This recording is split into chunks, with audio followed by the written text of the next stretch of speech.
Perfect. Thank you. Thank you. Hi, everyone. Good evening. I'm here, the one who's waving at you. I'm Dani Beit-Or from Southern California, and we have Jessica, who works with me. Hi, Jessica. Thanks for putting this together. We're going to talk about the topic today of the lessons I've learned over the past almost 20 years and approximately, or give or take, 5,000 transactions. And I will start by introducing myself fully so you know where I'm coming from and what my experience is, and then we'll dive into the details. You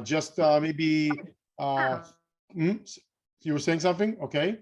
A few kind of just house cleaning items.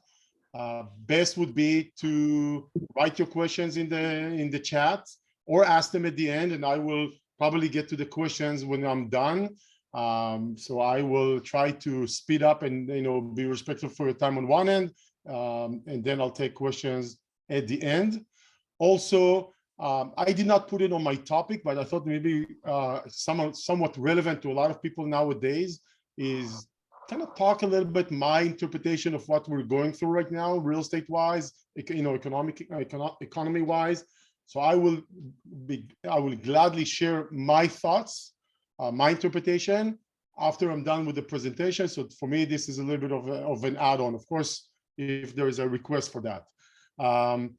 You may see some bullet points that I'm just skipping through because I want to kind of jump through and not take too much time or focus on the main items. I want to disappoint everyone. I'll start with that. I want to disappoint. There is no books for sale, courses, boot camps, properties for sale at any point of this presentation. So if someone is waiting for a sales pitch, you should be expecting some disappointment. I hope you're not too mad about that. And with that said, let me start by sharing my screen.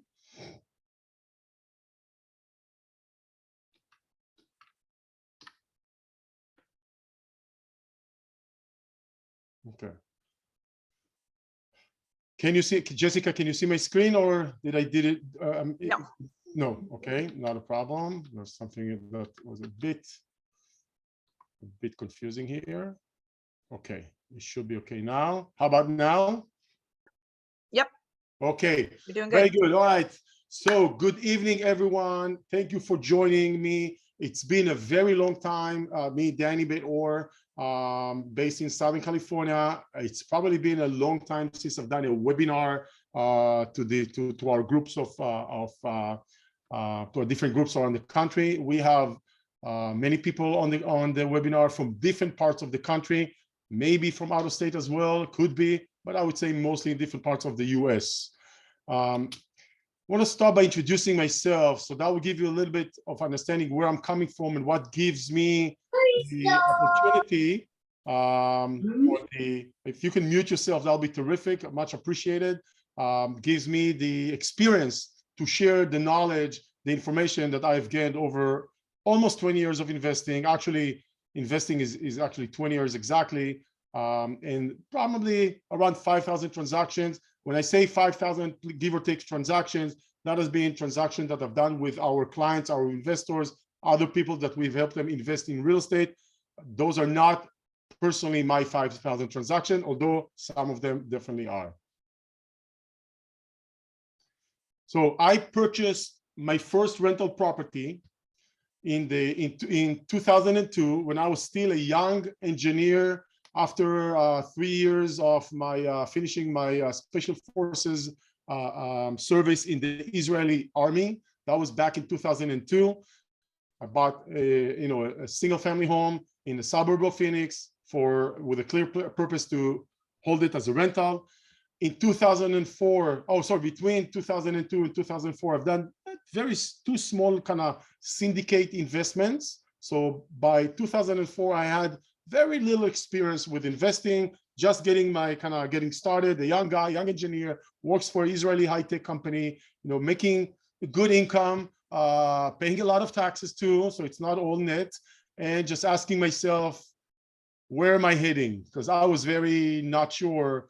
I liked what I saw at the time. What I saw at the time as a young engineer is what I've seen the generation before me, my parents, my uncles, my parents' friends, older cousins, all going through pretty much the same path of getting a degree, going to school, finding a job, and working hard. A lot of hardworking people in my family, but barely have anything to show, 15, 20 years after they've been working, in their jobs, having very little to show for all those years. So that didn't add up on my end. I could not agree with this let's call it lifestyle or path or avenue for myself.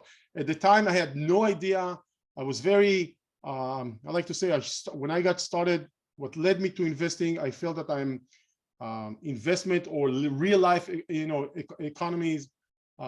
economics, very illiterate. So I had to teach myself about mortgages and, and retirement and different, benefits, just to get better understanding what the hell all those terminologies and different, financial tools or vehicles that I knew them by name, but didn't really know what it means.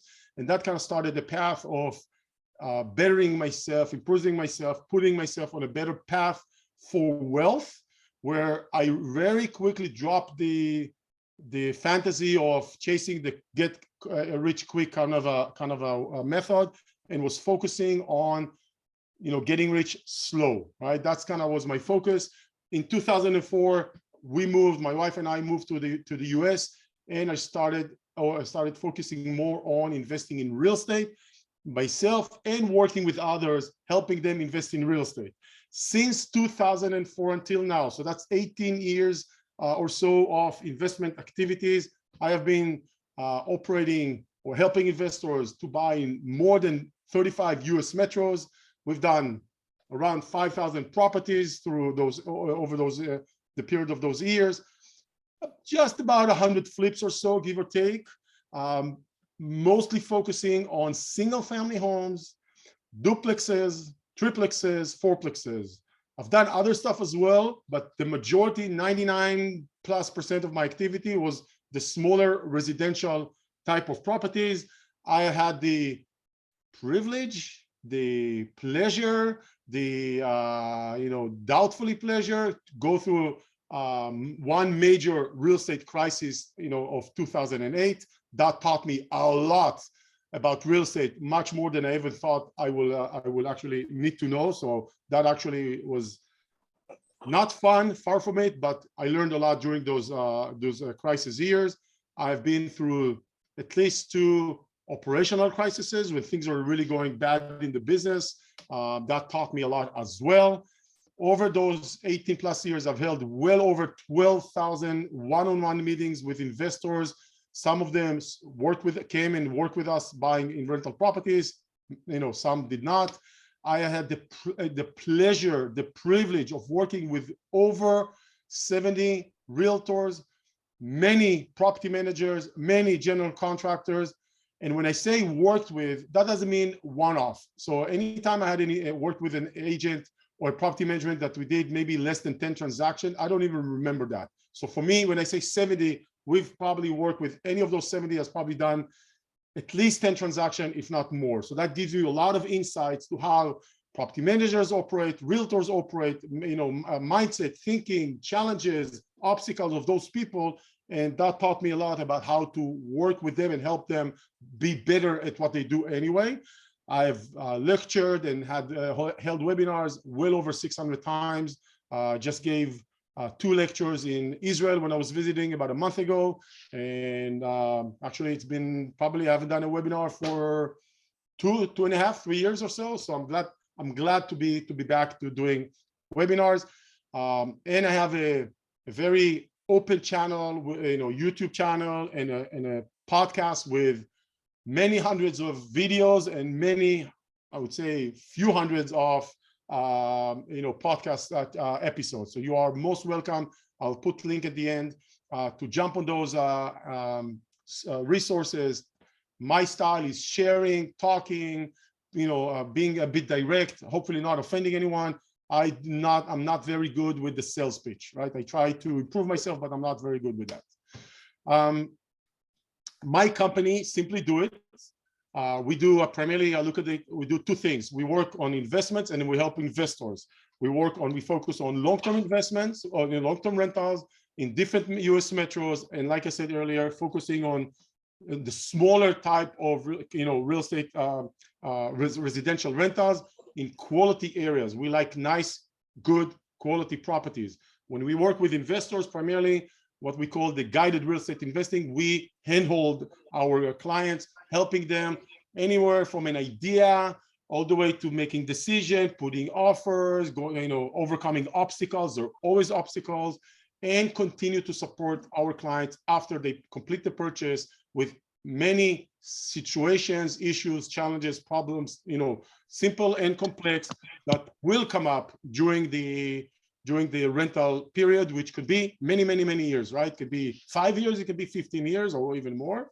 And we're also doing, working with clients of ours to help them get unstuck and do some consulting. Okay. I just want to show you a little bit houses that actually were purchased through us.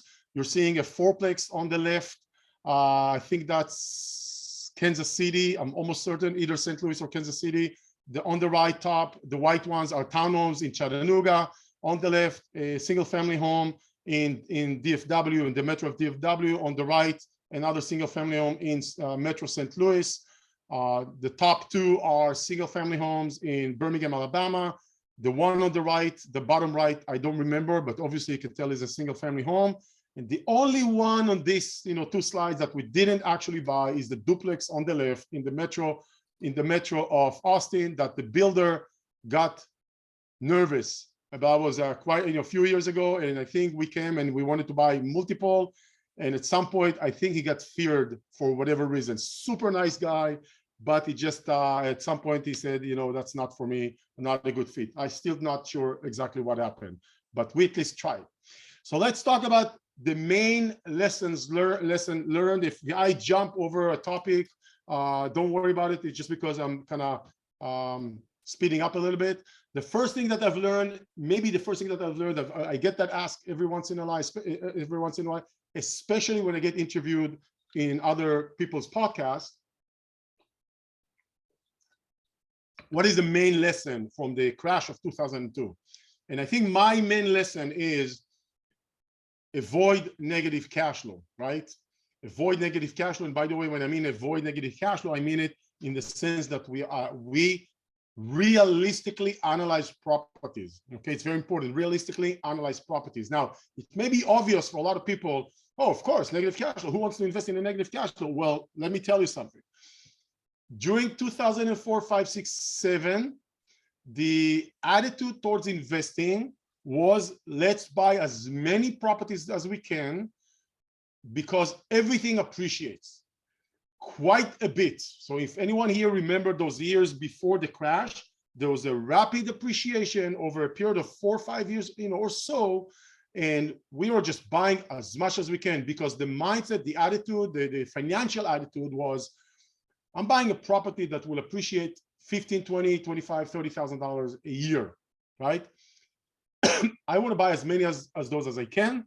I should put as little money down as possible, sometimes as little as 0 money down, 5% down, 10% down. So I would say 10 was very normal, 10% down. And anytime we did that with such a low down payment and high leverage, by design, the property, the rent would not cover all the expenses and mortgage, right? So it was by design a negative cash flow. Now, when you have one property in your portfolio and it's negative cash flow of $200 a month, it's okay. We could probably handle that, maybe 2. But when you were like me with multiple properties, negative cash flow, thousands of dollars a month in negative cash flow, that is not a problem when you make, good, your income is good. You can offset those negative cash flow from your income. It's actually some tax benefits. So it's not that bad at all. The problem becomes when you don't have that amount of money coming in, and all of a sudden you're finding that it's super hard to cover those thousands of dollars a month if negative cash flow. So one of the lessons I learned, and I try to teach, the people that I work with, is try to avoid it. If it means buying less number of properties, that's okay. Why? Because you're risking, you're making, every time you have to supplement from your own pocket into a rental property, on an ongoing basis. I'm not talking about here and there, but on an ongoing basis, but every month, that actually means you're feeding that property. The property is dependent on you. When you have a property or a portfolio is depending on your income, and your income suffers, guess what happened? All your portfolio is at risk, right? So we don't want to get to that situation. So that's why after the main lesson after the crash was, I rather any one of my clients buy less number of houses, put 20, normally even 25% down, sometimes even more, and be a little bit more conservative about it. So that's the lesson number one. Lesson number two, over the years, I've seen a lot of investors come to me and they want to hold a philosophical discussion, which I get it, right? Sometimes is what the market is doing. Is it too late to buy? Is it too early to buy? I get sometimes people, hey, I'm 45. I feel I'm already late. Late to what? Right? But I see that. Or there's always a question, is this a good market, a bad market? I'm concerned about weather. I'm concerned about, the migration. It's all very good points, right? I'm not going to say this is bad points or you should not have that discussion. But what I've learned over the years is at some point, the philosophical discussion needs to end and a practical discussion or practical execution needs to take place, assuming you want to invest and not just talk about investing. Some people want to talk about investing. I get it. But if you're like me or like us or like our clients, you probably are looking not to talk and talk and talk, but actually pull the trigger and do something about it. And why am I saying practical? I'm taking it one notch down to the practical level. And I'm saying, we had a discussion about, the weather, the climate, the global warming, the economy, whatever, right? The markets, etc. Now let's look at one or two specific properties, right? This is not the general US metro. Now we have two properties that we're looking at, maybe one, maybe three. And let's have an educated discussion about this one or those two. For example, is that local area good or bad? What's going on in the local economy? How is the rent? How's the vacancy? What am I seeing? How many houses are sitting? How long has this house has been sitting on the market? All of those things are very, very, very specific because we can have two houses in the same community, similar floor plans, similar pricing, could get rented for a similar rent. Guess what? They still may behave completely differently because one seller wants this and another seller wants that, and this is staged and this is not staged, all of those things, right? So we have to take it down and say, okay, no more philosophical. Let's look at this one or those two and make a decision specifically on those properties in order to execute, right? I have many examples that I've seen even in the past few weeks where two properties that if I would consider them maybe a month ago or 2 months ago, I'm not sure I'm going to be getting so excited about them.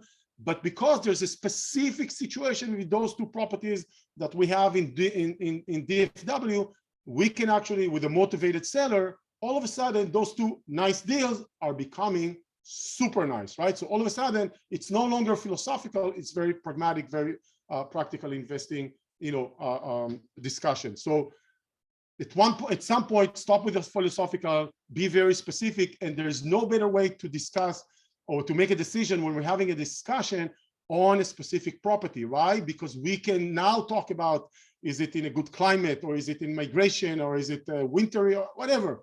That decision process that we go through is now very tangible. It's very grounded by a property, by an area, etc. I want to talk about agents for a second. Many people have the thoughts or the preset notion that agents are superheroes. I'm going to break it. I hope I'm not going to ruin it for everybody. They're not. Good agents, I'm not talking about horrible agents. Good agents are not, even good agents are not, superhero. And most of them will know how to do their job, but they can perform better if you tell them what to do or what do you want. So for example, one person or one investor can get in touch with an agent and say, I'm looking for a property. And the agent will probably go around, running around and find something. A smarter investor will say, hello, agent, I'm looking to invest, and this is what's important to me, or this is what I'm looking to accomplish. And we'll provide some guidelines. It doesn't have to be specific, but general guidelines, helping the agent focus on what's relevant for that individual, right? For you specifically. And if you provide the agent that information, you are going to help the agent make it better, work better, and more relevant to specifically to you. So if you're thinking about, or if you're already working with an agent, or if you're thinking about it, try to come up with what you are looking for, what you are searching, give them criteria, give them direction, instruction, maybe a little bit vague, maybe more specific. It's all okay. It's better than just, sometimes I get people who ask me, can I get more info? I gave you in the email tons of info. What else do you want, right? So get that more specific. The more specific you will be, the better, the more you will get out of the agent. So try to do that. It will benefit you. And don't expect any agents to fight over your house with multiple other agents when they sell it, when they're negotiating. They're going to try to do their job to the best of their ability. I've never seen someone who's, sometimes I hear people tell me, I want an agent who is like a special forces, soldier. You know what? That's a fantasy, right? Let's take it a notch down. Be realistic. Help them help you. It's the best advice I can give you. Let's talk about property managers. Property managers, right? Everybody loves property managers. Well, let's start by saying that the first thing I want you to kind of think about is not all property managers are crooks, okay? Some are, right? But the industry has a reputation of horrible people by definition, by default. Not all property managers are crooks, right? So there are good property managers there. However, I don't think any property manager will win anytime soon the property manager award or the investment award, wherever it's given, right? Why? Property managers are, in my mind, are a little bit like firefighters. They're always putting a fire down, right? Someone is always complaining, right? Either there's a problem with the property, so the property is complaining about an issue, the tenant is complaining about an issue, the owner is complaining about an issue, and maybe an employee or a subcontractor or something like that is complaining about an issue, right? So they're always in a position that someone is complaining to them, and they're always trying to, to chase the next, to do their best, and there's always problems, right? So I have to tell you that I really don't understand what kind of a person wants to become a property manager. That's my starting point. Now, if we understand that, then I think, first of all, we will lower our expectations. So we don't have, we're not going to expect, I have clients of mine that I have to really not just explain to them how it works, explain to them again and again. And it happens at least twice this week. But I had to tell them, you're expecting a buy and forget kind of a concept, and it doesn't exist, right? So I will tell you that in my vision for my clients, in Simply Do It, with our systems and processes, we are really aspiring to create a situation, a scenario, a settings, an ecosystem that it's buy and forget. Buy and forget for me means, here's one of my clients, he comes in, buys a property, and now he just collects the rent, right? That's the ideal. It doesn't exist, right? Just to be clear. So the next best thing is for me to create a setting that the noise level, the friction level is as little as possible. Typically, we're talking about miscommunications, we're talking about vacancies, repairs, evictions. That's the frictions, that's the noise in the system, right? So if I know and I tell all my clients, there's not going to be zero noise system. There's always going to be something. And I'm teaching them what's the right mindset. I think they come around and say, okay, I cannot expect for my property manager to be available to me, I don't want to say daily, but even weekly basis, every single week. I'm not talking about weekly here and there or when something's going on. I had a client, I have one client in all my career, that he wanted his property manager, our property manager, to meet with him on 1 hour a week, every week. Just like that. And the property manager called me and says, I cannot accommodate that. That's just, I don't have time for there's not really a need. And eventually he transitioned from that property manager to another one. And the second property manager, also a part of our network, fired him. Why? Because he was super demanding, right?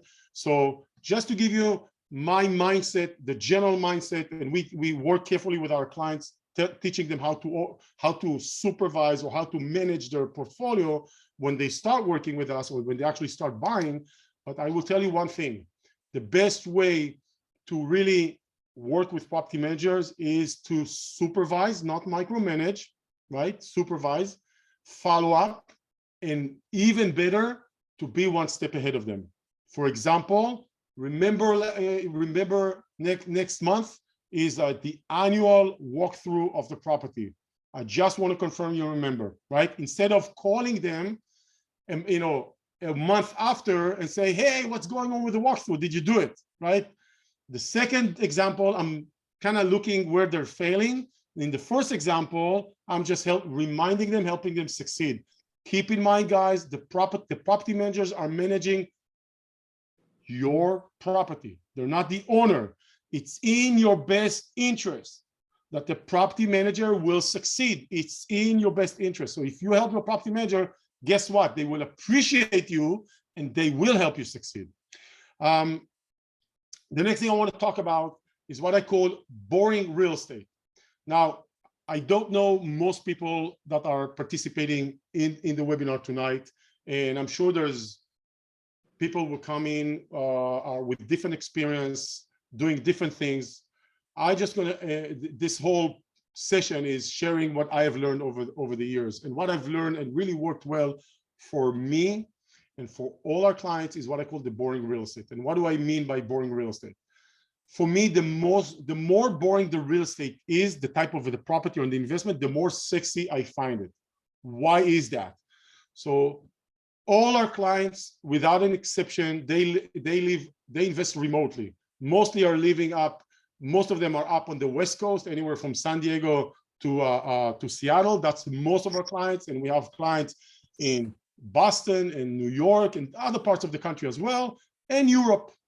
But 100% of them are investing remotely, meaning they're buying in Texas, in Tennessee, in Florida, etc. Now, and all my clients are busy people between their job, their life, their lifestyle, etc. So most of them do not want to deal with the properties or deal with the ongoing items as little as possible.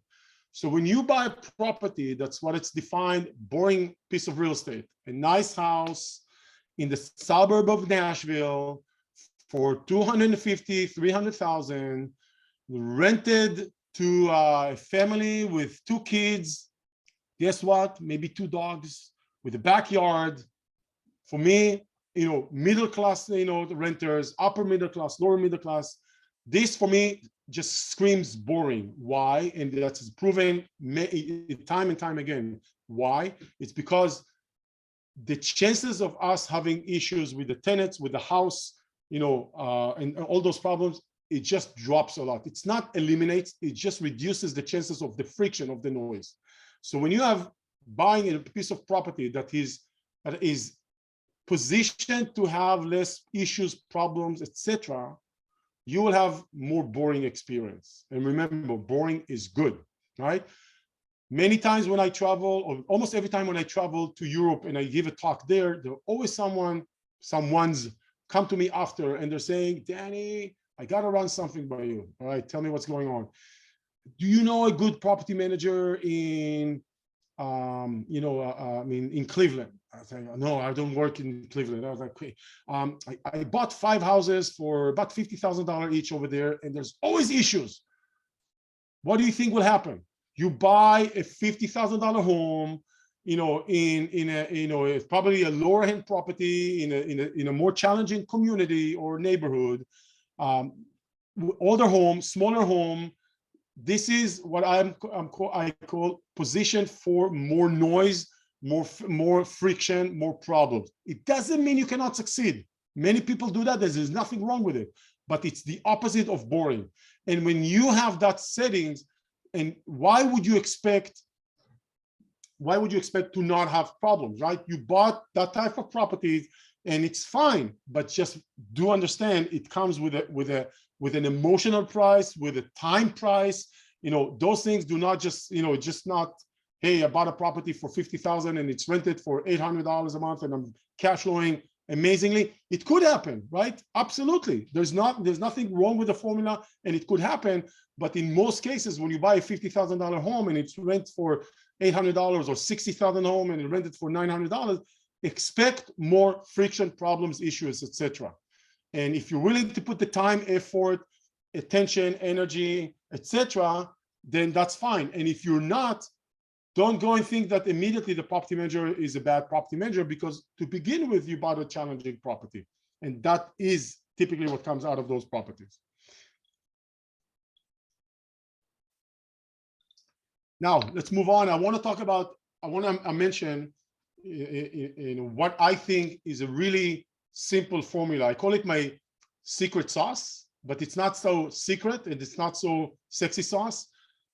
I've learned over the years, very, goes aligned with the boring real estate, point, that when you buy quality and you hold it long term, you are most likely going to succeed, or succeed well, even if you did not make the best decision. Why is that? Because we're buying quality, properties in, in good neighborhoods, in good suburbs, in good school districts, are normally very attracted, or people sought them to move there for buying or renting. So it's already, it's already an area people want to move to. You're going after the renters that normally have a job, or both, both spouses have a job if it's a family, and they can afford the rent. So it's already another layer for that, to create that boringness. And then if they have a dog or a pet or two, that's create maybe a little bit more stability, because a lot of people don't want to have pets, which I don't know why, but just the way it is. So when you're enabling a pet, you're actually creating more stability. And good schools, they don't want to move the kids out of the school. So all those things add up. So I call it quality. Now hold it over the long term. Long term being 5, maybe 10 years or more. What happens when you hold it long term? Let's assume in the next 10 years, we will have some sort of a downturn. Maybe in a month, maybe in 6 months, maybe in 3 years. I don't know, right? I really don't know. But let's assume we're going to have, some sort of a economic downturn, economic slowdown, and our property that we purchased for $250 will drop to $200,000, right? I've been there. I've been there when it happened even worse, 2008. But when I'm holding it long term, no guarantees, most likely, and historically it always happened, over time, we may start here, it went up maybe a little bit, then it kind of goes down and patiently goes up, right? Real estate loves time, be patient. So patiently it goes up. So it corrects itself, and over the long term, it goes up. So most likely, when you're holding long term, you're kind of hedging against the downturn periods, right? Now, pay close attention. If you're buying a property now and it goes down and you get nervous and freaking out and you sell it when you bought it for $250 and now it's $200 2 years later and you sell it, guess what? My formula is not going to work. Don't come back and say, but you said so. No. Be patient, let it run, and let it run. Let me give you an example. A house that I purchased in Orlando, East Orlando in 2005, 17 years. It's going to be exactly 17 years in September. I purchased it for round number $180,000. In 2009, 180 went all the way to 84,500, right? That's more than 50%. Not a pleasant feeling to have a property that you purchased for 180 drops more than 50%, okay? Not a pleasant feeling. However, it was always occupied, and the rent actually went up. So it was an interesting observation. While things are crashing, rent is going up, vacancy going down. So it wasn't terrible on the cash flow. And I remember clearly, somewhere around 2009, 10, when this was happening, I told myself, what are you going to do? I said, nothing. I told myself, Dani, shut up, be patient, right? This house is probably, I don't know exactly, somewhere between 350 to 400, depending on which day you ask Zillow. All right, let's just call it 350. No problem there, right? So just to show you, what have I done? Quality, long-term, and the last point, patience. Okay, so keep that in mind.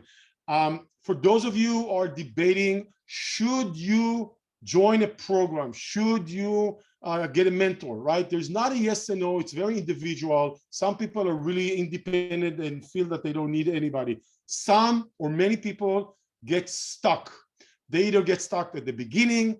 There's sometimes I have investors who are coming to me after they got started and they're like at 4 or 5 or 6 properties and there's something blocking them. Many times blockage is here up in our head. It's not necessarily a physical block or something that they can't execute. Something is going, and when you join, if you find the right program and you join them, guess what? It will give you answers. It will give you hopefully systems and processes, direction, maybe even kick you in the butt a little bit, encourage you to do. Many times, you know, I see that in our program, I kind of share my confidence into others that are lacking that. Even that is very beneficial to those people. And that will give you the structure, plus someone you can talk to, you can consult with, you can run ideas, you can have, you know, you can use their systems and checks and balances and all of that. So there's a clear system you can benefit from, right? Ours is like that. I'm not talking about necessarily just on ours. I'm talking about the general idea. It's not just for beginners. It's also for experienced people that feel that they're actually held back or kind of getting themselves stuck. And now it all comes to, is it worth it, right? If it's a $55,000 program, maybe it's too expensive. Maybe it's not worth it. I don't know. If it's, I don't know, if it's few $1,000s, maybe it's worth it. So look into the numbers, ask yourself, is this a number I feel comfortable? Is it worthwhile getting all of this for what they're asking? I'm sure some programs will qualify, some will be super expensive and you'll be hesitant. And some of you are saying, I don't need it, I'm okay. And that's okay too. So just think about it. How many, I see joining a program, a mentor, like a shortcut, right? We can take the toll highway or we can take the regular road or highway. It's like paying the toll, and the toll will get us there probably faster, but with much more support. So it's even better than just the toll. That's the way I like to look at the mentorship, you know, to consider, assuming, right, the price is there. I'm sure many of you would not opt into the toll option on the highway if the toll price was $30, you know, in each direction. That would sound too expensive. And they say, okay, I'll take the slow path. But if you're willing to pay that toll, that's super. It will benefit you very well, especially if you feel blocked or stuck. Lastly, or almost lastly, maybe I'll make this point and one more, and then we'll switch over to questions. I just want to say this. What I have seen, because I have the privilege of working with many investors, many clients for many years, I've seen that a lot of people do not know to ask questions. I know it maybe sound trivial, especially in the age of Google and search and stuff like that. But what I've seen is people just don't take 5 minutes before an important meeting to prepare and make sure they know what questions to ask. And I'll give you an example. I'll give you a few examples about that. So every once in a while, I have to talk to my attorney, maybe review a document. Okay. Instead of just sending the document to the attorney and saying, hey, I want you to review it, which I do, I send the document to the attorney and I say, I would like you to review it, but also here are specific things on the document, on the agreement that I want you to explain to me. I want you to pay attention to. I want you to do, I want you to kind of be more focusing, because that's where I'm not sure if it's phrased correctly, if it's protecting my interests, etc. So I'm not just saying, hey, go over the document, which I could. Even the attorney, right? The attorney, when I send those specific questions, I help the attorney provide me with a better service. When I call, let's say, a property manager, when I interview a property manager, I have a list of more than 60 questions. I don't call it an interview, I call it an interrogation. But if you call a property manager or some new realtor, let's say you want to consider a new realtor, How about you put few questions down and you ask that realtor, hey, I want to understand a few things, right? The realtor will get on the call and say, hey, I'm amazing, I'm awesome, I'm great, I do this, I do this. They'll sell, they know how to sell themselves, right? But then when you let them sell themselves, and then you say, okay, I have questions for you. How many houses have you sold or purchased, whatever side of the equation you are in the past 6 months? Okay, what was the thing that one of the clients that what happened with a client or two of yours that didn't work and why? Okay, do you provide staging?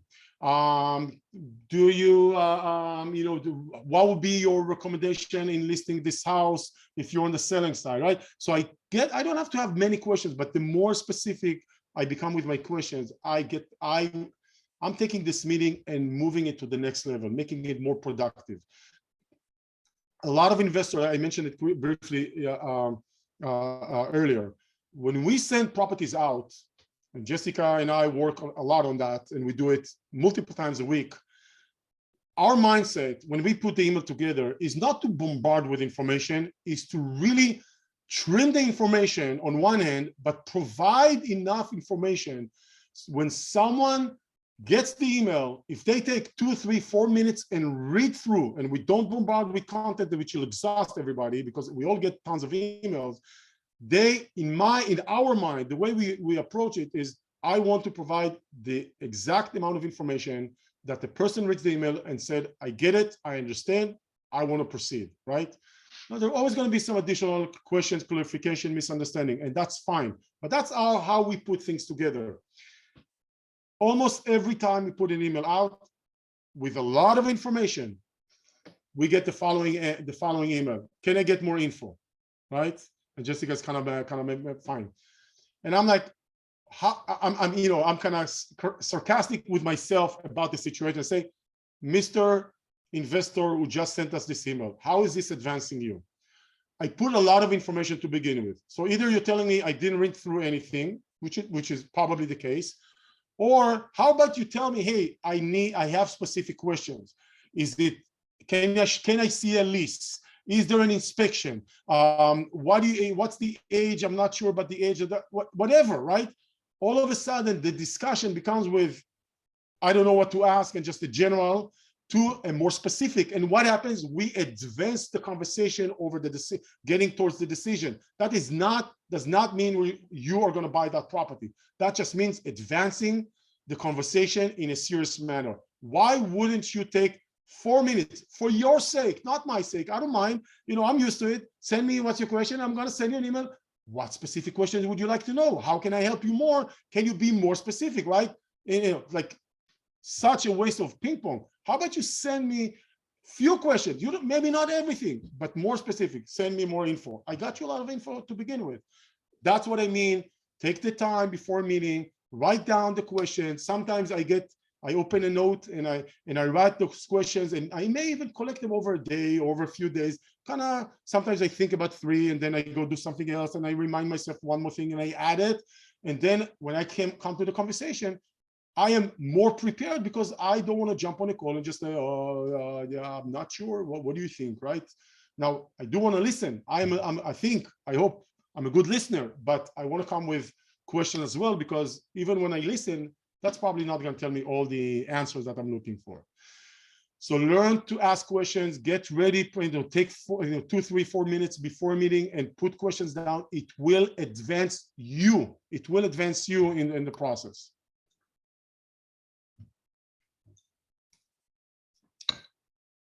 Lastly, I want to say it's important to remember to have patience. Patience, my friend. Real estate love to take things a little bit slower, right? We all want to move super fast, and real estate has its own pace and it takes things slower. So be patient. I'll give you a classical example that we've noticed over the years. Many times when we buy a property, the first year of the property as a rental, I call it kind of settles in. It's kind of, we get acclimated to it, it get acclimated to us. I don't know exactly how to define it. The first year, it's kind of the first year is not fully functioned. There's more friction, there's more communication, and it's almost always the case, right? Almost always.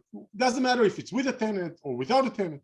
And why is that? Well, if the house is without a tenant and someone moves in, and even if we've done some repairs and prep it and what we call make ready, when someone comes in and they start using the house shows its issues. This door is not closing, and this faucet is actually running okay, but not running good enough. And the temperature in the water is this and leak. And that. Why? Because someone is using it. Before, we didn't know what happened when someone was using it because it wasn't ours. So that's kind of the acclimation. If we have it with a tenant, the tenant is a little bit annoying and it's better with communicating or not as good with, that's getting used to the new settings. Normally the first year is a little bit annoying. And after the first year, things tend to kind of stabilize. So just know that's usually the case. Not always, and it's not horrible, right? You know, it's just more noise than I normally see. So that means if you're buying a property and you want everything to be perfect from day one, ain't gonna happen. Take a breather, be patient. Those things will present themselves. Let them present themselves. Deal with them. You know, shut up a little bit if you're kind of complaining, you know, about it. Why, you know, that happened. And let it ride and be patient. Do I give you a guarantee everything will be okay? You know the answer. Absolutely not. Is it most likely if you just let it, you know, kind of make sure you push it in the right direction or you push the property manager in the right direction, it will get there? Very likely, most likely. So just remember that. Real estate over the years, you know, you can see with appreciation rates of when properties appreciate, forget about for a second about the past 2 years, which are crazy. Even before those crazy 2 years, things tend to appreciate over time. Maybe they go a little bit in wave. Just be, you know, accept that that's the nature of this beast that we call real estate, that we call rental properties. Before we jump into questions, I just want to show you one thing or two, just as a quick, you know, just as a quick a quick overview. We're not going to dive into it. We may do a webinar about this one, but this is our Excel, the one that we've put together some 10 years ago or so. That's how we analyze rental properties. I call it every property that we consider its business plan, right?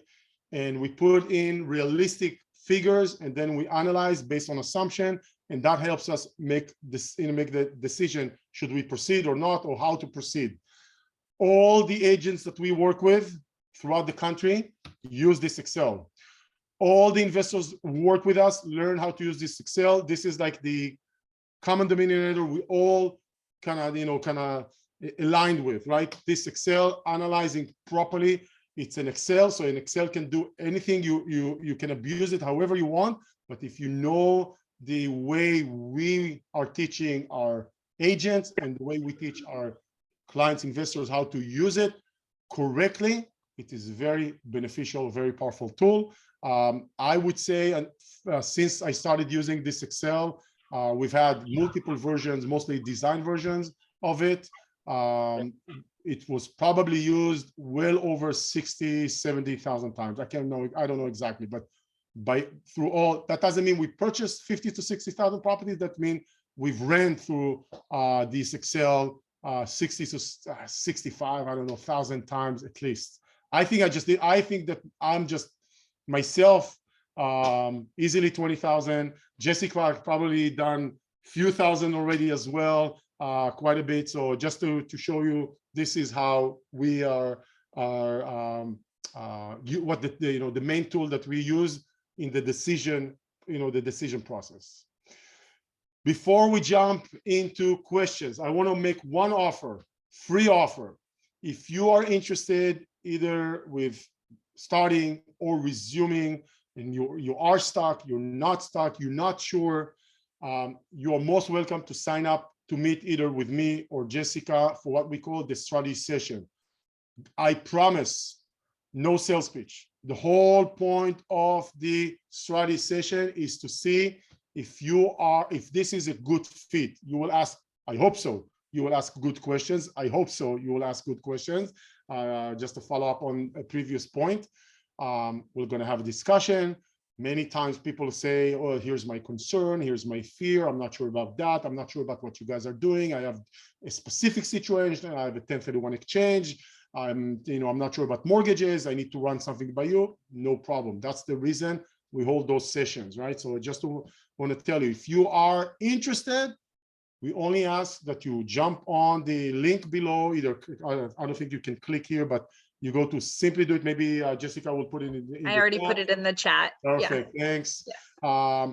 And you will spend about 3 to 4 minutes completing a pre-meeting intake. It's not asking for personal information, social security, credit score, anything like that. No credit card. It's only going to ask you a few questions about your profile, about what you're looking for. We call it a preparation for the meeting. I've learned that this intake helps me and Jessica, come better prepared for the session, and we want to benefit more out of it. I will say that, I'm going to be a little bit, direct now, but the way we operate, the type of properties we buy normally are, let's say, 200,000 to 400,000, give or take. Single family duplexes, duplexes, triplexes, explexes, different parts of the country. Normally, with a mortgage that you will be getting, we do not provide mortgages. You can buy cash. We do a lot of 1031 exchange these days. We help people sell as well, but most of our clients come in. We help them go through the process of getting their mortgage if they need to. We'll be happy. We do it all the time. But if you are broke and have no money, if you don't have a job right now, if you are, if you can't get a mortgage, I'm just going to be upfront. We're not going to be a good fit for you, right? At least not at the moment. Our clientele, some down payment is needed. Ability to get a mortgage is needed if you don't have the cash. Other than that, I am not a good source for wholesalers. I'm not a good source for no money down programs. I'm a very good source for, here's a nice house, here's a good team that we can use in Kansas City, St. Louis, Nashville, whatever. Here's the proper way to analyze it. We're going to help you buy it, help you make decisions, hold inspection, use title, use escrow, etc. And you're calling the shots. We are here to support you in the process of you calling the shots. And if that's something of an interest to you, most welcome to complete the intake. We'll reach back to you to set up a time. We can do it in person if you're in Southern California / Orange County. Phone is what I normally do. Zoom is not a problem as well. So up to you. 30 minutes, and nobody's going to hold the clock over your head and say, "Hey, we're done." That's not how we operate. That's not how we conduct our business. So, interested? You have the link in the chat. Let us know. We'll be happy to talk to you. Again, I promise, no sales pitch. I try to listen during those conversations. We try. Sorry, Jessica. Okay. Just two last things. If you want to listen to my podcast, I think it's pretty much the same style of this kind of webinar, me sharing, talking, discussing. So this is what I normally the style that I go with. Share, explain, teach, direct, not offensive, I hope, hopefully, but direct. So you can look up my podcast throughout the different channels, Spotify, Apple, whatever. Just look for Guided Real Estate Investing by Simply Do It. Simply Do It is my company, and in a way, my web identity. So if you write Simply Do It in real estate, somehow you will probably get to us through the different social media channels, outlets, etc. Here are the information about us. Here's our email, meet@simplydoit.net.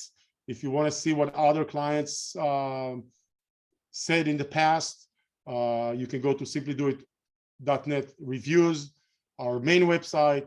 The type of properties we buy is reistar.com, only focuses on the properties that we are considering. It's not a full list. We call it the tip of the iceberg. We got our YouTube channel, our podcast channel.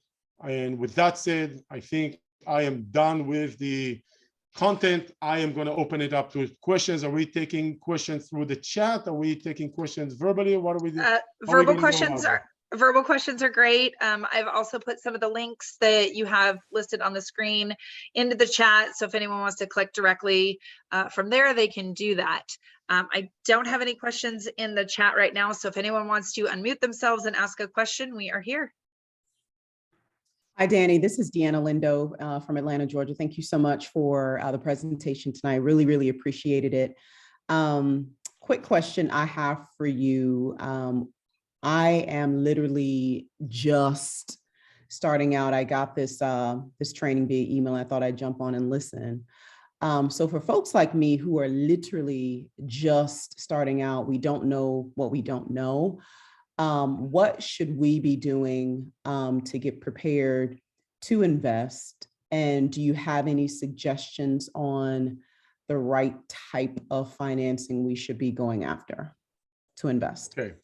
So first of all, thank you for being the first one to ask a question and kind of breaking the ice here. I always appreciate that. So your first question is, if you don't mind kind of refining, what do you mean by what type of financing? Because can you elaborate on that, what you meant? Yeah, because there's different strategies, right? There's different ways you can finance. If you own a home, if you got equity on it, you can do a HELOC, you can do a hard money loan, you can do just regular financing. What's the best approach for somebody just starting out? Okay, so let's tackle that, because I think that's obviously a very challenging topic by itself, the financing aspect. So let's start with the basic, in my opinion, right? In the basic. Let's say you have enough cash sitting in your bank account that you can use, and assuming you can qualify for a conventional mortgage.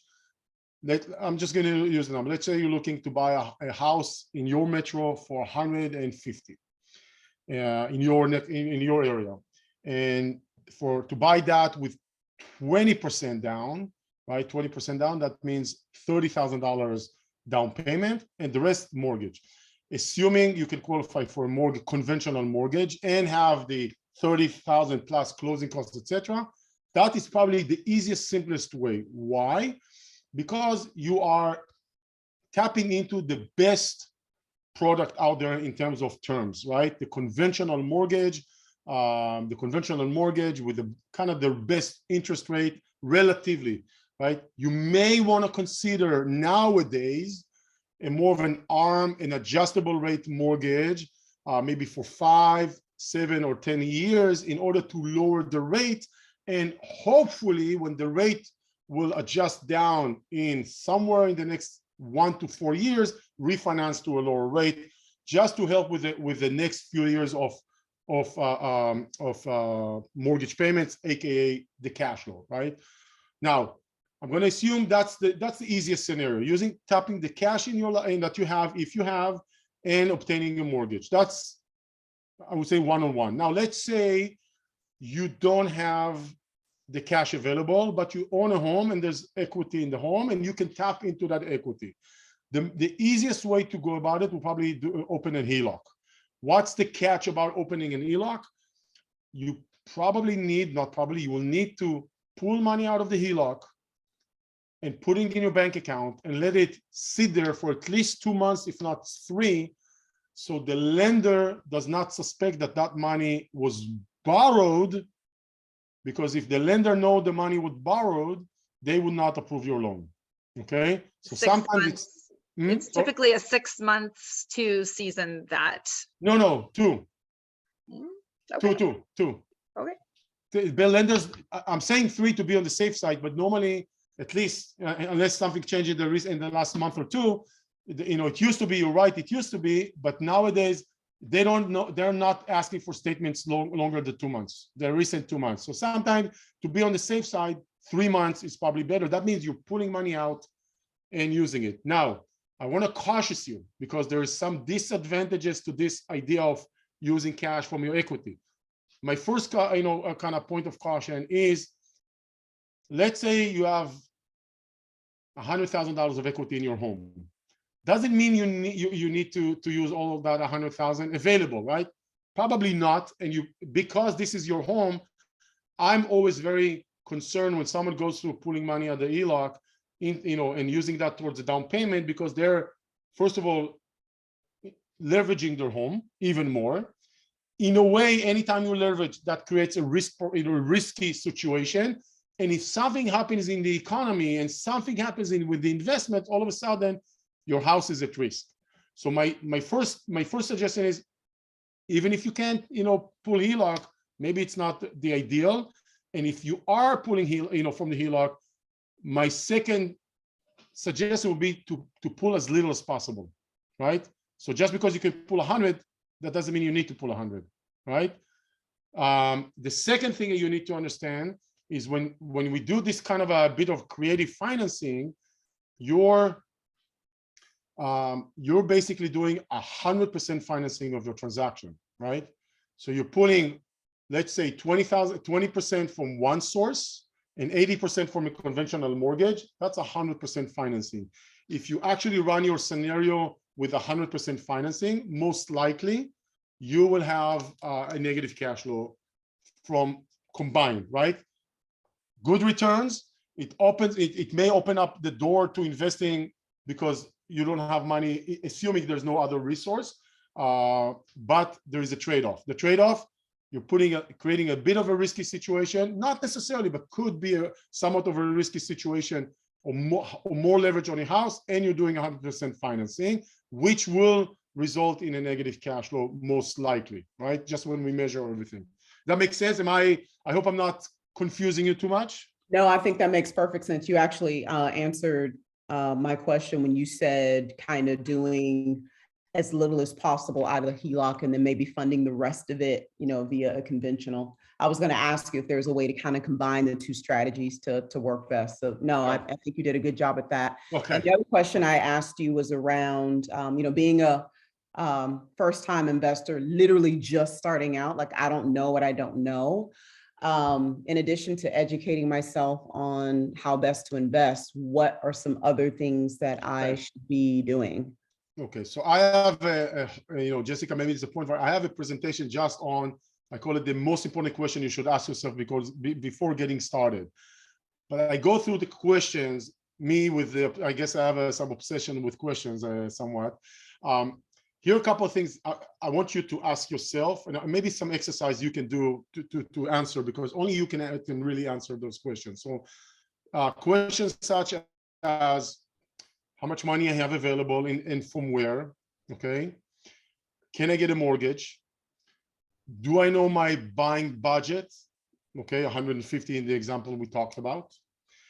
Then how much time do I have to allocate to it? Meaning, if you have a full-time job, then maybe finding the house that needs work or not in a really good shape that will require you 3 months on weekend warrior kind of a thing, maybe that's until it comes to the point that it generates, maybe it's not a good scenario for you. Or maybe your job is such that it actually enables you to do that. So what kind of availability you have? Also, at the point you are in right now in your investment journey, which sounds like you're at the starting point or the beginner point, maybe ask yourself how much risk you're willing to take, and maybe kind of say, keep telling yourself, lowering my risk will help you succeed in from my experience. Those are the kind of general question. More specific question, and this is, I think, really important. If you have concerns and fears, which we all do, the best exercise you can do is literally list them down. If you can identify them as much as specific as possible, and I'll give you an example in a second, it will help you tremendously. For example, will it rent? Who will manage it? Who will do the repairs, right? Look how specific I am. What kind of house what kind of property I'm looking to buy, right? Townhomes, condo, single family, 3 bedrooms, 4 bedrooms, like really, the more fears, concerns, obstacles you will list, the more specific you will be with it, the better the service you will do to yourself. Because once you identified all of them, even if it's not a perfect list, it could be 5 items, it could be 27 items, it doesn't matter. But once they have been identified, you will be able to start tackling them one by one. It's divide and conquer, because when we talk about risk, for me, when I even say the word, I'm like, I feel like I'm doing disjustice, because risk is like a cloud, right? What is risk? Let's break it down. So that means, let's say you came up with a list of 20 items, right? And you are able to tackle with an expert, with a mentor, with friends online, one of those, one by one, all those items. Let's say out of the 20, 15, you got a satisfying answer. On 3, you really don't have an answer. And on 2, the answer is not really satisfying, right? So not an ideal situation. However, much better from where you were about risk and what to do, maybe 2 weeks ago. Okay, so that will advance you. The last thing the last exercise that I would suggest you would do with yourself, write down the criteria of the property. Meaning, what is the minimum threshold of the property you're looking for, that if you see it, you will say, I'm interested. For example, the minimum, I'm saying the minimum. Why? Because everything above the minimum will be not a problem, right? So let's just say it's got to be 3 bedrooms at minimum. It's got to be 2 bathrooms.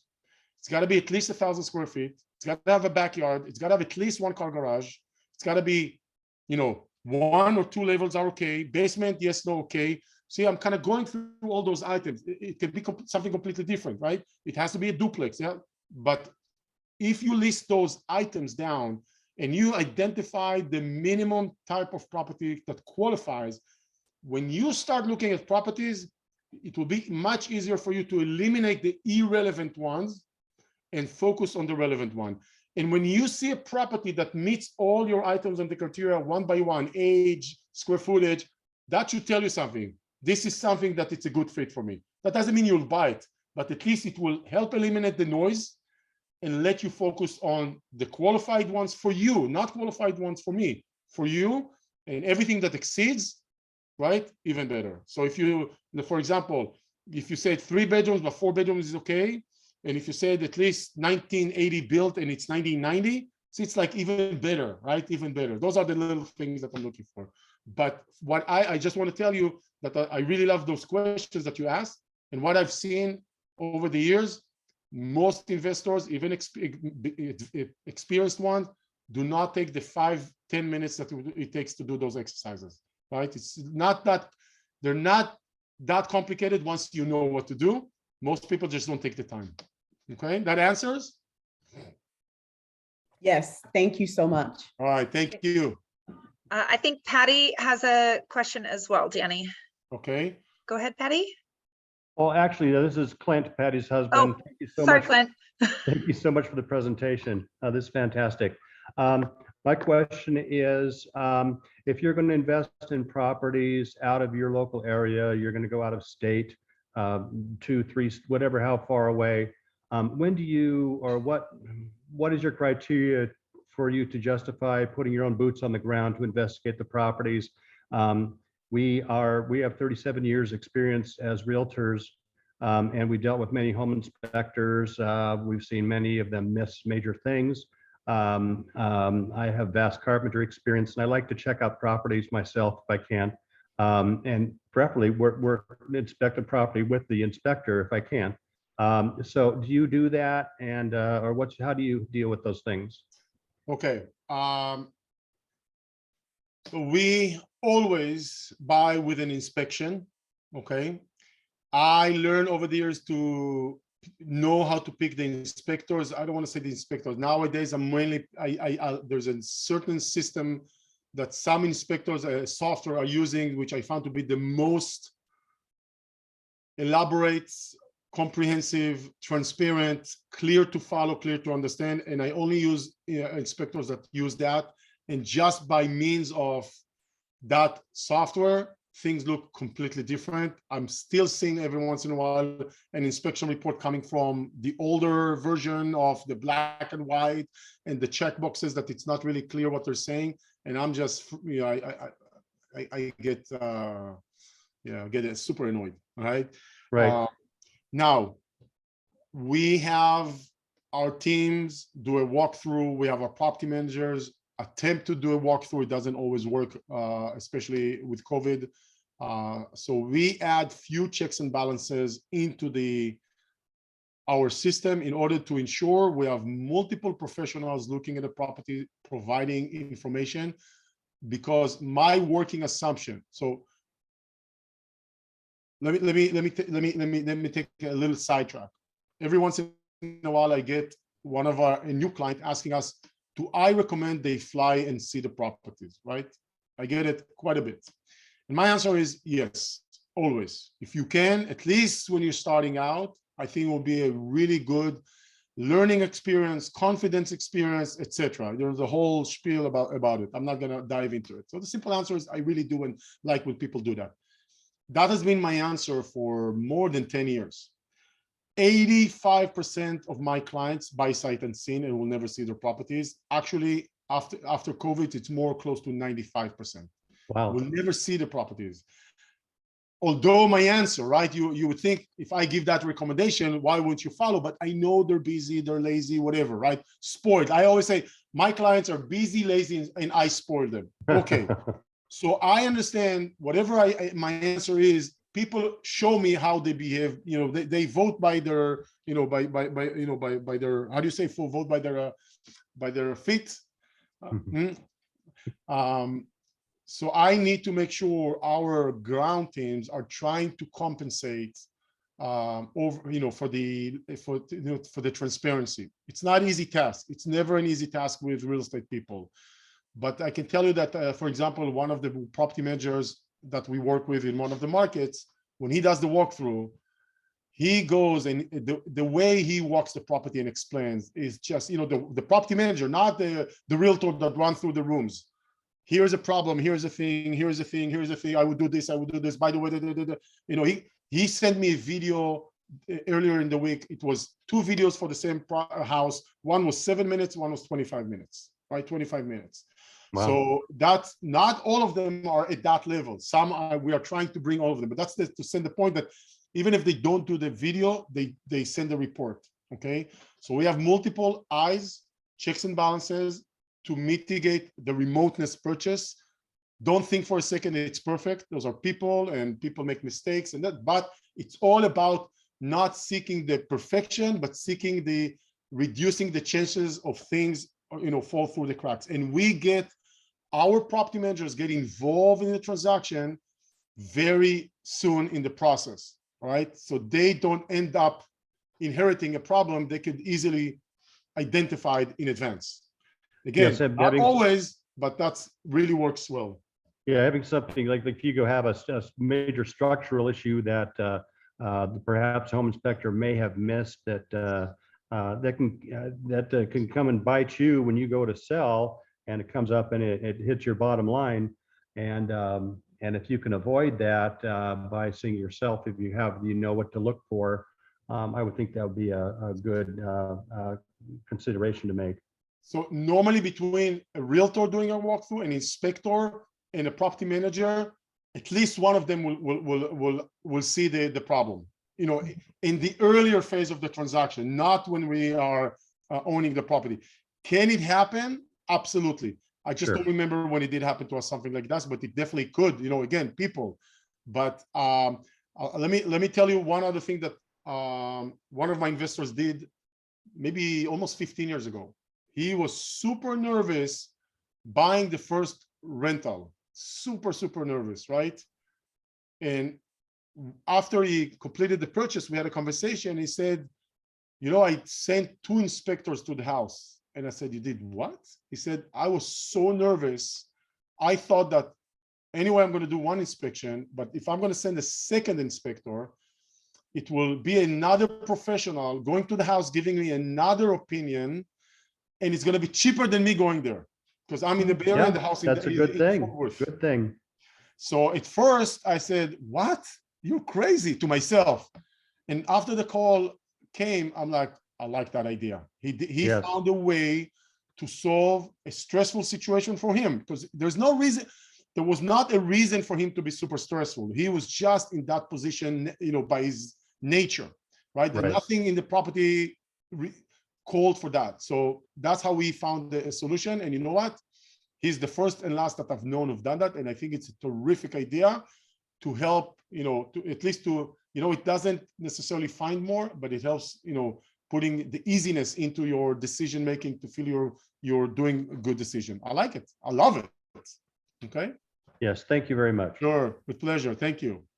I see that Joe has his hand up as well, but Zeneb had a question from the chat first. Do you want to unmute yourself, and then we can go to Joe's question? Yes, absolutely. Thank you so much for the presentation. I'm coming from Australia, Melbourne, today. So my question is that two parts to the question, actually. The first one is the strategy that you have for us.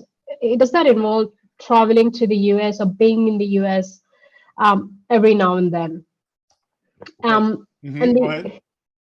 Yeah, and the second part of the question is that me and my partner, we are busy professionals. So real estate is something that I really want to do, but cannot make it my primary full-time job. So I can only be hands off, but I still really want to do this. So is your strategy involves me being hands on or hands off? Okay. How does it go? Perfect questions. I love it. First of all, thank you for asking. I love hearing. I was wondering if anyone from our Australian team will jump on the call. I love that you did, because I was kind of asking myself. So let me answer it in a few things. So first of all, I work with a lot of Israelis. Okay, so I have a lot of experience from Israelis investing in the US. Okay, I'm originally from there myself. So working with foreigners and knowing a lot of the challenges of foreigners, I have a lot of experience with it. I will say this. I have spoken to Australian in the past, but I've never had an Australian client.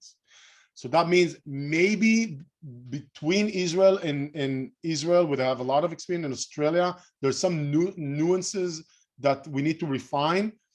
Probably, maybe not that challenging, but I don't think it's a a big difference between the two. Maybe just a few little things. I will tell you regarding the challenges you may be facing, and there's ways to overcome them. Number one, if you're looking to get a mortgage in the US, assuming you're not a US citizen and you do not have US credits, okay, it's going to be very challenging. Not impossible, super challenging. I don't want to dive into it because it can be a lengthy conversation by itself, and we can maybe have that discussion separately, because a lot of the people here are not foreigners. Simple answer is, are there options for non-US people to get a mortgage to buy in the US? Yes.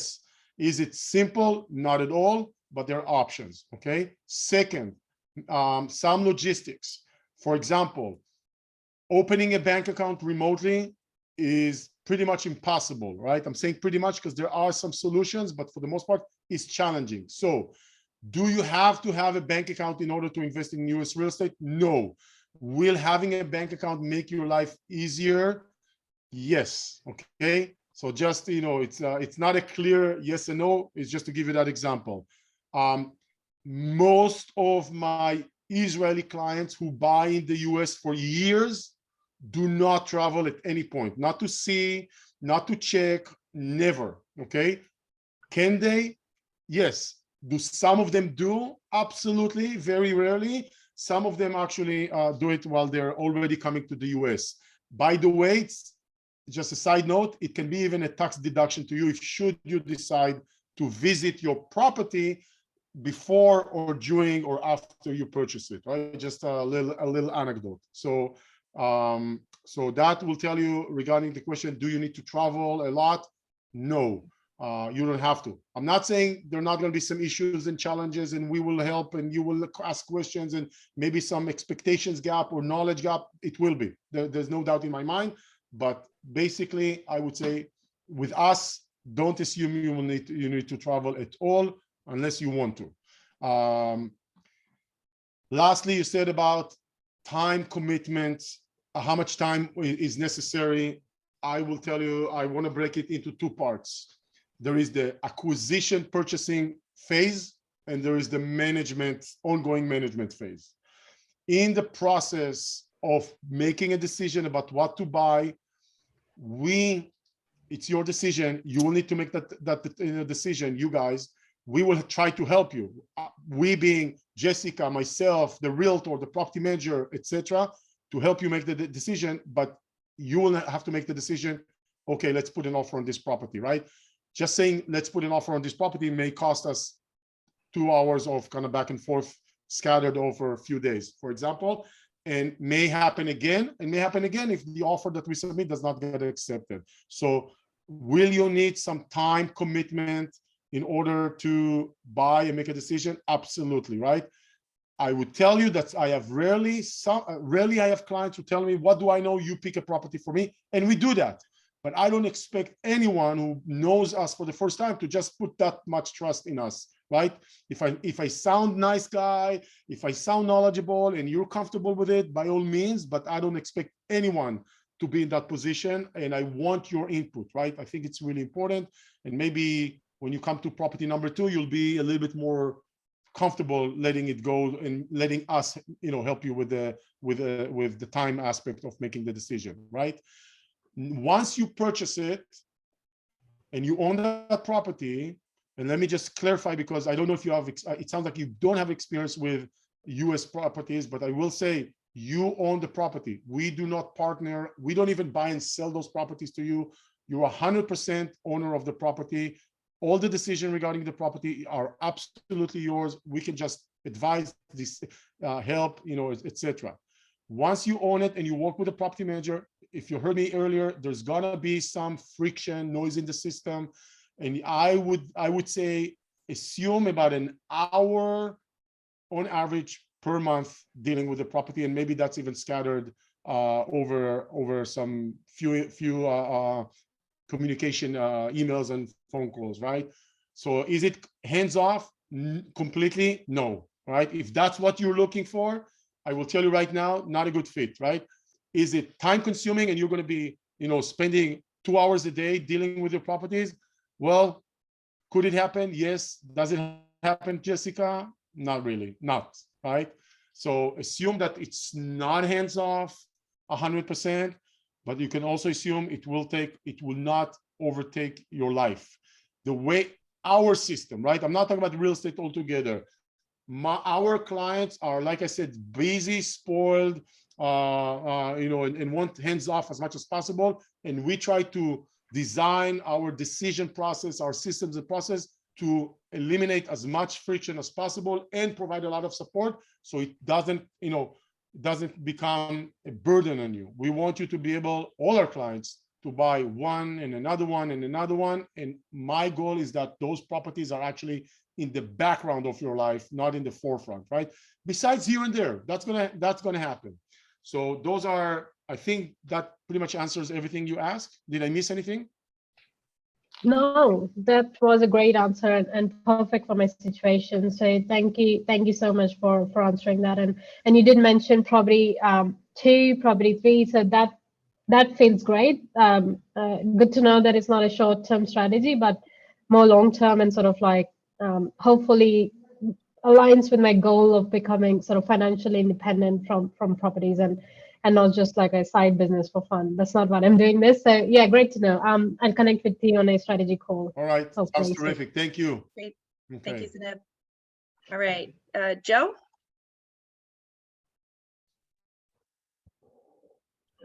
Hey guys, can you hear me? Hey, we can. Yes. Hi, Awesome. Joe. Hey Dani, thank you guys so much for what you're doing. Appreciate everything you guys are sharing. I just got one question. I'm about to pull the trigger soon on investing, and from your experience, I just wanted to ask, is it worth it to start an LLC now before I get started, or should I just go for it? From your experience, like when you first started, did you start an LLC or did you just go for it, and then did you learn like you should have gotten LLC? Okay. Just do you mind Joe, if you don't mind, I have like a follow-up questions because it could be a little bit relevant, and I'll give you my answer. But Yeah, no, that's fine. you're buying with a cash, mortgage, residential, commercial. If you don't mind sharing just a little bit, you know, Okay, so it no, could be more I can't. relevant. I don't want to take up too much of you guys' time, but just to let you guys in, we are in the process of cashing out of our house. We're gonna have over 6 figures that we're pulling out, and my plan is to go to other states because I'm here in Southern California, San Diego. So we're gonna plan to, yep. Thank you, Equity. My man. But yeah, we're planning to go to like Texas, Florida, or Arizona. And my plan is to put like 1.5% or 5% down on multifamily homes, and then basically start my investments through those and hopefully collect some cash flow, but of course doing the numbers right first before multifamily being before or duplex, quadplex, or triplex. Okay, whatever I so can. up to 4 kind of a thing. Yeah, up to 4 because I believe anything after is commercial, right? Okay. So I'm gonna listen. Let me talk about it. I'll try to be brief, but I will tell you I have a whole episode. Oh, nice. Podcast about LLCs, and definitely a chapter, a whole chapter on it on the video, because if there's one question that always comes up, there's not a single event I'm speaking that this doesn't come up, right? I will say the following. First of all, the LLC concept has been something I'm a little bit obsessed about, right? I don't have a lot of things I'm obsessed about, and the reason is it's not being obsessed about. It's the reason is I think that throughout my history of investing, the LLC for residential has been put on a pedestal as if it's not the LLC, right? Okay, I have a little bit in love-hate relationship with the idea. So first of all, generally speaking, it depends, of course, right? What you're telling me, in my mind, doesn't have to be an automatic LLC situation. I'll elaborate in a second. However, that's why I asked, if you were doing commercial properties, you know, that is very common to actually, it's even preferred by lenders that it will be in an entity, LLC or something else. If you're flipping higher risk, I would suggest to consider LLC. So I think LLC, the way I look at it is this. There's, first of all, LLC is part of your protection. You're probably asking it from an asset protection kind of a view. You should have a property insurance. I would suggest that you add an umbrella because it's super cheap. And then maybe the LLC. Now, here are a couple of things you need to know about the LLC. Generally speaking, lenders who provide the best mortgages, conventional mortgages out there, do not want to lend to an LLC, right? Yes. So much so, in the past, they would even have you sign a clause that says that if you transfer to an entity or change title, they can call the loan, meaning within 30 days you have to pay it, right? It's actually still exists in mortgages. However, there's some loophole. Someone that told me that it may be waived by the federal government for investment properties. I don't even know if that loophole is for real or just quoting something. Yeah. Gotcha. Now, in the past 15 years or so, right? Maybe less, 12, 13 years, every opportunity, and I'm going to present it here as well, that had every event that I spoke, webinar or live event, I asked the people that are participating, and I'm asking everybody here, do you have a story that an LLC saved the day or the lack of LLC ruined the day? And when I mean a story, I want details. I know this house, this is what happened to this person in this property or this state, whatever. I don't want stories of my friend of a friend of a friend who happens to be an attorney, blah, blah, blah, blah, blah, right? Now, I have been searching for the story like I'm presenting here. And by the way, I'm saying anyone who has a story, tell me or text it. I'm really interested to learn that the LLC was, came to the rescue or not. 12, 13 years, hundreds of speaking engagements. Finally, in 2008, 2000, maybe in 17, 16, 15, someone's raised their hand in one of my events in Silicon Valley. I have a story, someone that I know personally. I know him and his wife. I know them well. I said, all right, tell me your story. We have a property in Colorado, not in Denver, somewhere. and a rental, and someone walked on the property and not the tenant and broke their leg, and they filed, and they sued us, right? Oh my God. So you had an LLC and it saved you. No, we didn't have an LLC. So what did you do? You lose everything. No, there was insurance. They filed for 50,000. Insurance came in and it settled on 25. Done deal. Ooh, okay, nice story, nice ending. Just to show you once again, LLC is maybe not as pedestal worthy as it is. So in my mind is this: do you have to have an LLC? I don't think so. That's just my take. I would mitigate by taking care of your property, making sure you do have the insurance. By the way, guess what? Today, I left a message to one of my insurance agents on one of my properties to update the value of the dwelling in the policy because the house pretty much doubled, right? So I just as a reminder, if I keep it this way, I'm not fully covered. So just as an idea. So I make sure you have a good property. Take care of your property.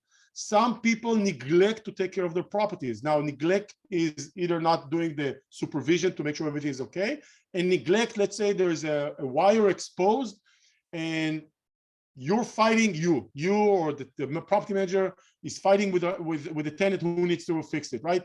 A $50 repair and you're fighting over while there's a liability exposure, right? I call it clear stupidity, right?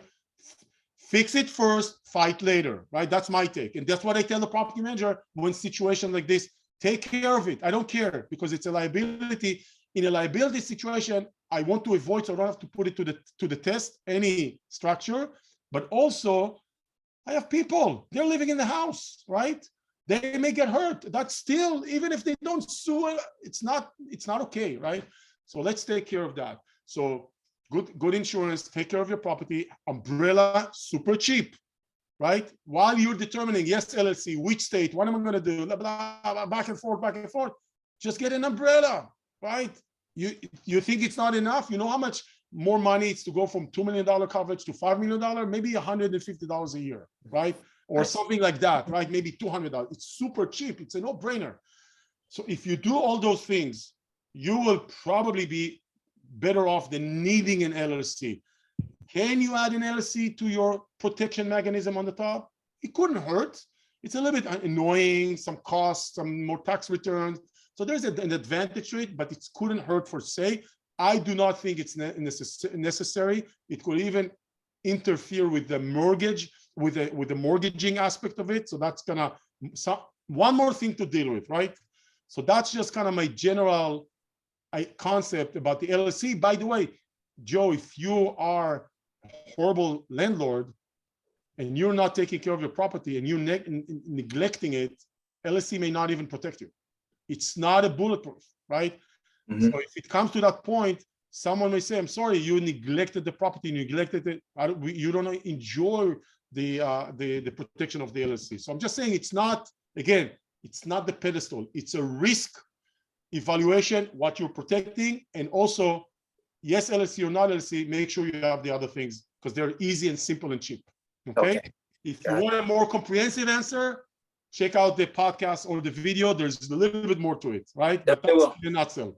For sure. Thank you guys for everything you're doing. Yeah. Right. Thanks, Joe. Thanks, Joe. Thanks. Good luck. Yeah. I appreciate it. See you around. See ya. Does anyone else have any questions before we wrap this thing up?